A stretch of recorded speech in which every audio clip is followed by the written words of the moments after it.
Diretso, manibela. Diretso. Okay, atras. Okay, steady manibela. Atras.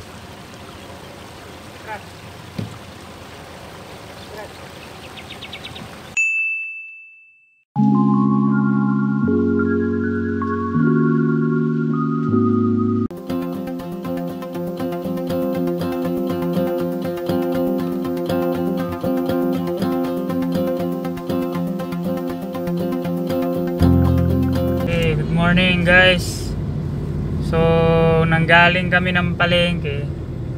Binili namin yung mga remaining na mga gulay or something na kailangan namin bilhin. So medyo masikip kasi dun sa palengke. And then magpapalit kami ng asawa ko. Sa pagmaluwag na sa kalye, palit kami ng siya magdadrive papunta dun sa campsite. So kakamping na naman tayo and ganap tayo ng ways para magwaldas. Titingnan natin kung maganda yung so makikita nyo mamaya kung saan kami pupunta. Dito lang naman kami sa Tanay din ngayon pupunta Bali 2 campsite yung pupuntahan namin. So maya magpapalit tayo ng driver, no? So kita-kits tayo mamaya.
So dito na kami sa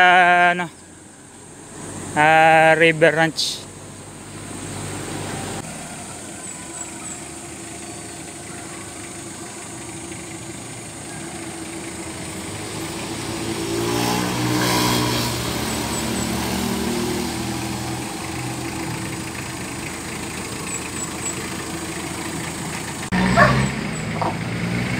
Ayan na, may kasunod na tayo.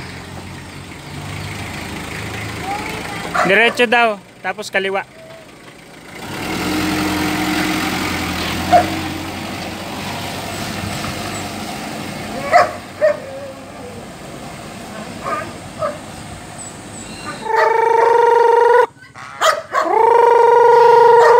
Yeah, lapitan sila.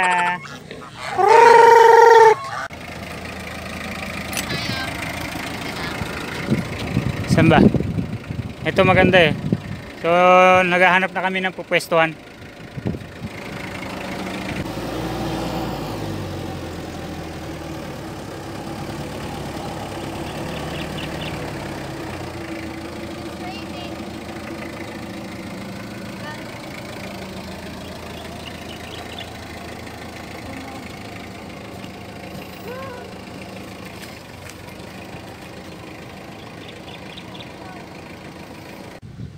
Okay na yung pwesto na yan.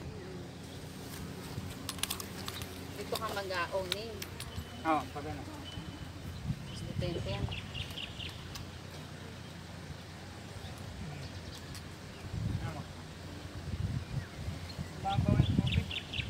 Uusap pa yung sakyan dito. Adjust natin. Kasi dipikit na yung pera.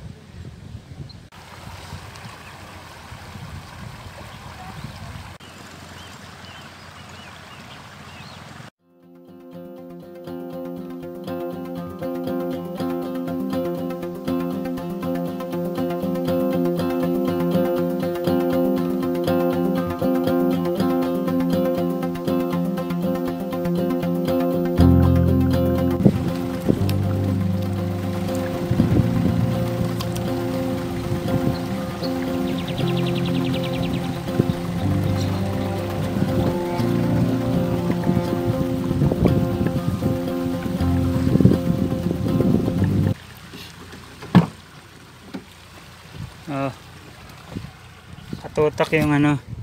Nandito yung suction cup ko eh. Suction cups. Yan.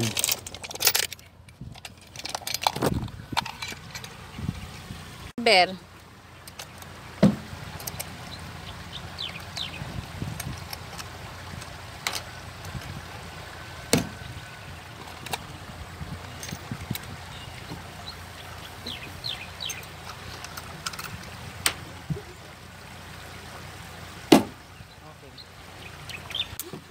Ito yung pole ko.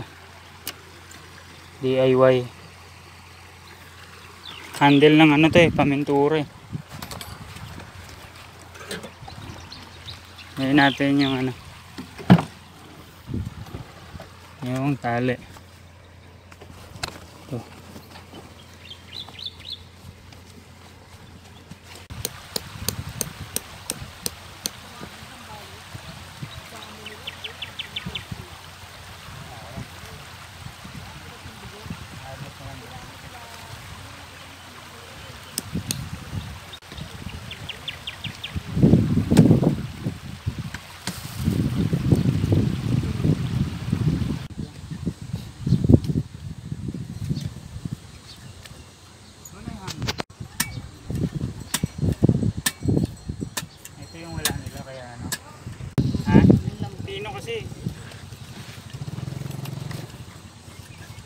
Kamusta yung pagtatanim mo dyan?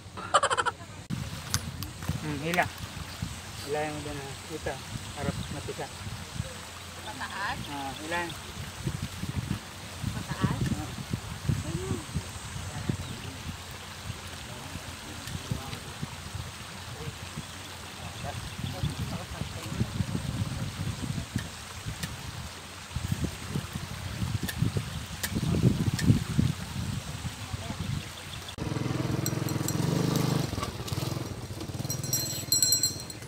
Kanya ako.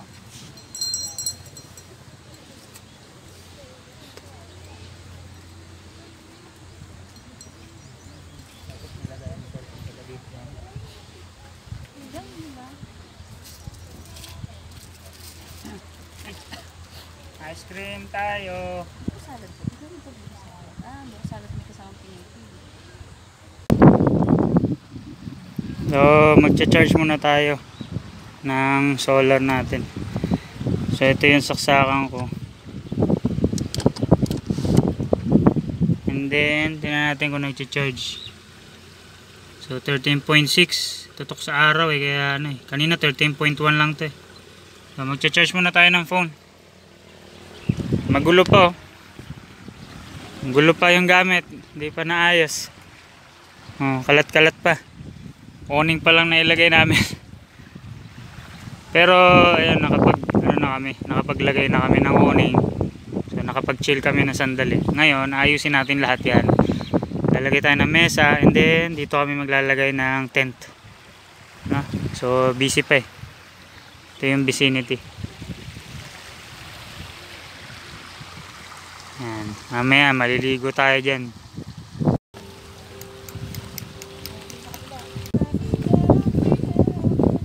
Hilahin yan.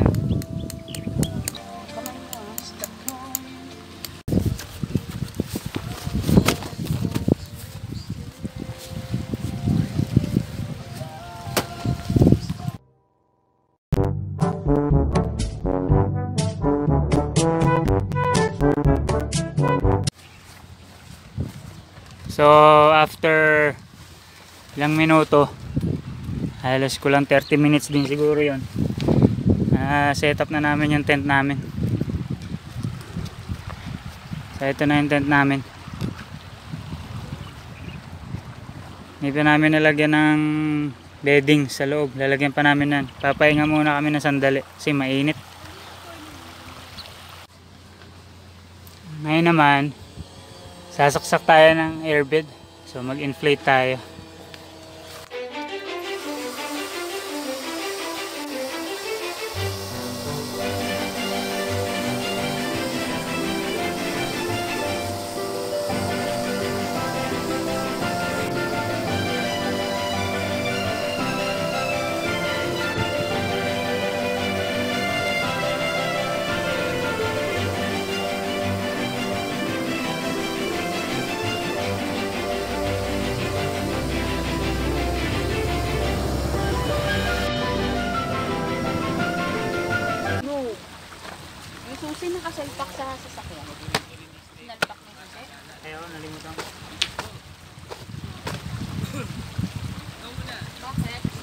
Eh, yung bintana, nilagay ko yung ano.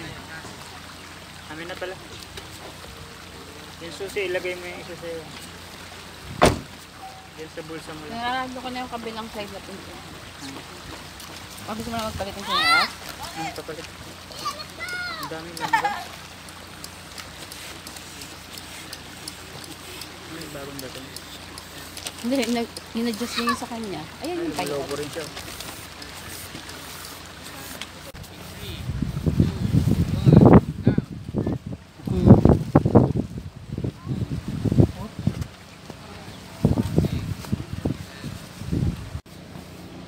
Lagay tayo ng cobre kama para yung dumi kasi dun sa airbed pumupunta yung alikabok, so pagkatanggal niyan pwede mo nalaban yung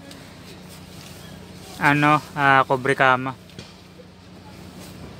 Yan, set up natin. Whoop. Mahal, ayos na. Sino yan?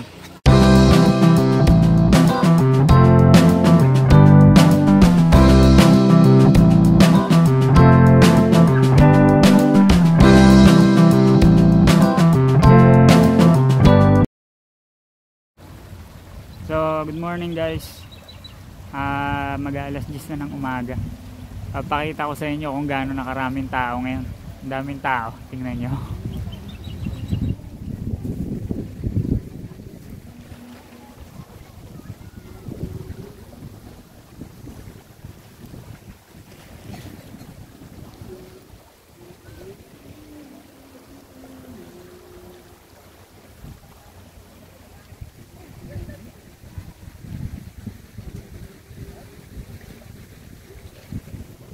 Dami ng tao ngayong araw.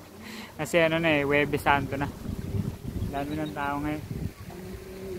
Hindi pa ako nakaikot kasi sobrang init ngayon. Mainit pa. Mamayang hapon siguro titingnan natin kung ano yung itsura. Nasunog nga yung bato ko sobrang init. Ngayon magin ako naglalakad. Maglalakad kami ron papunta sa magro-ronda kami. Tingnan namin kung ano meron dito.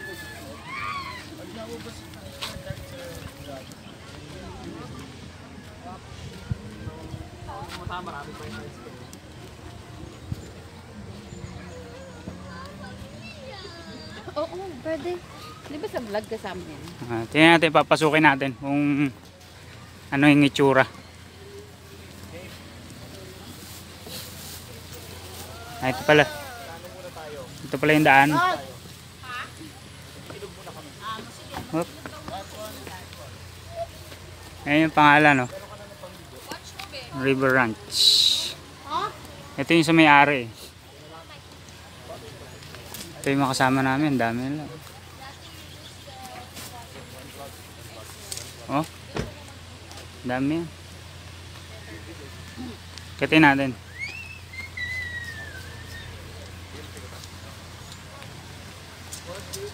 Ito yun sa may-ari. Ayan na dun.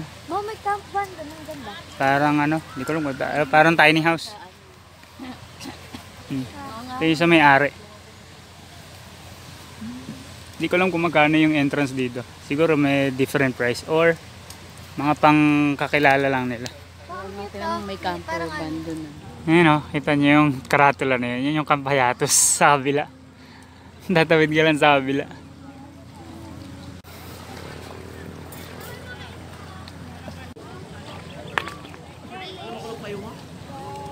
One, two, three. Ayusin mo Wait, matalong. Ah, nakita ko na. Ayun. Dami niya tingnan nyo, nagka-camping. Daming campers men. Kita niya, dire-diretso yan, hanggang dulo yan men. Ayan yung mga palaka. Mga palaka in the future. Nagpapalaki pa sila Makain pa sila ng mga sustansya ng ilog. Ito na yung malaking palaka Yung dalawang palakang kasama. Ayan na yung pwesto namin. Yung kami Whoop whoop whoop.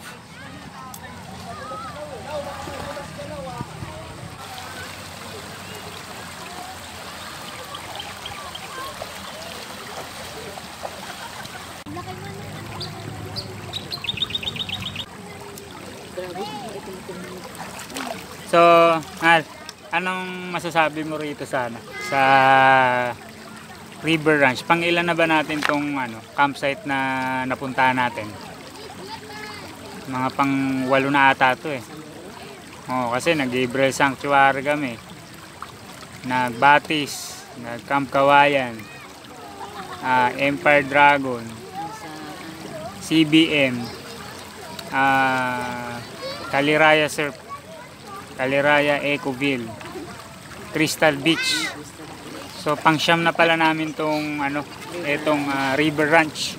So based dun sa experience mo simula yesterday, ano yung napansin mo dito ng maganda? Maganda.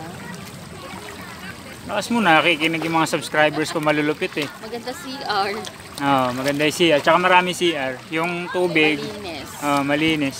Although yung pwesto kasi namin, malapit-lapit kami ron. So ang ginagawa namin, mas maganda talaga, hindi pa peak season or maaga na kayo sa camp para makapwesto kayo na mas maganda. Yan nga lang, ang napansin ko dito, konti pa yung puno. So maganda, taniman pa nila. Taniman pa nila lang maraming puno para pagka dumating yung mga campers, maraming may shading. Kasi init kasi masyado. Maganda naman siya, kaso nga lang, syempre pag sobra init, ang hirap din. Pero accessible naman siya lahat, maayos naman siya lahat. And meron pa silang free wifi, yun. Sa gabi, sa Empire Dragon, nandun kami, pag gabi, hapon na, magdidilim na, ang daming palaka. Dito wala masyadong napansin na palaka. Yun, meron naman silang maganda naman yung water supply nila. May libreng bonfire. Magkano yung entrance natin per head? 800. Yun, bali ang entrance dito sa River Ranch is 800 per head. So kasama na yung tent pitch nun, entrance, parking, sama-sama na lahat. Sa ibang camp, ang bata free. Sa ibang campsite kasi, katulad nung nagpunta kami sa Batis ng Kalikasan, may entrance ka na, may tent pitch ka pa, meron pang car park, meron pang car camping, yung paglalagyan ng pagpwestuhan ng sasakyan mo. Ang dami talaga pang babayaran. So, yun, although maganda naman sa Batis, pero based sa experience namin doon sa mga babayaran mo, ang daming kailangan bayaran. So parang may inais ka, di ba? Dito pagbayad mo, lahat na libre na lahat. So parang isang bayaran ka na lang. Included na lahat dun sa Wi-Fi pa, yung papala, free Wi-Fi. Tapos may free Wi-Fi pa. Naka sila dito, naka Starlink sila, Pet Malumen. Tapos kung mapapansin nyo dun sa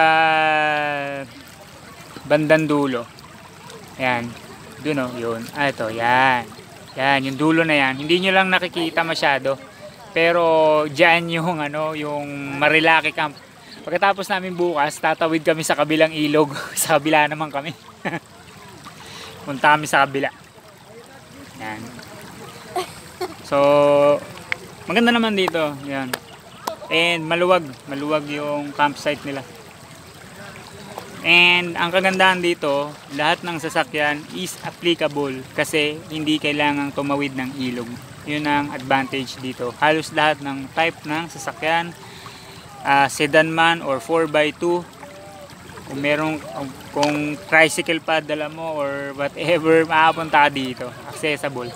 So yun ang advantage sa kanila dito. Nag-chill muna kami dito banda sa gitna. And simula nung nag-start kami mag-camping, parang ngayon lang kami uli nakaranas ng ganito karaming campers. Mapapansin nyo yung previous video. Kita nyo kung gaano kami karami dito. No? Ayan, paikutin ko yung camera. Makikita nyo kung gaano kami karami. Kita nyo kung gaano karami yan. Lahat yan. Hanggang dulo yan, men. Ang dami namin ngayon dito. Puno halos. Yung harapan lang yan yung sa kabilang side niyan, puno din. Tapat pa sa akin. Balik na kami uli sa pwestuhan namin.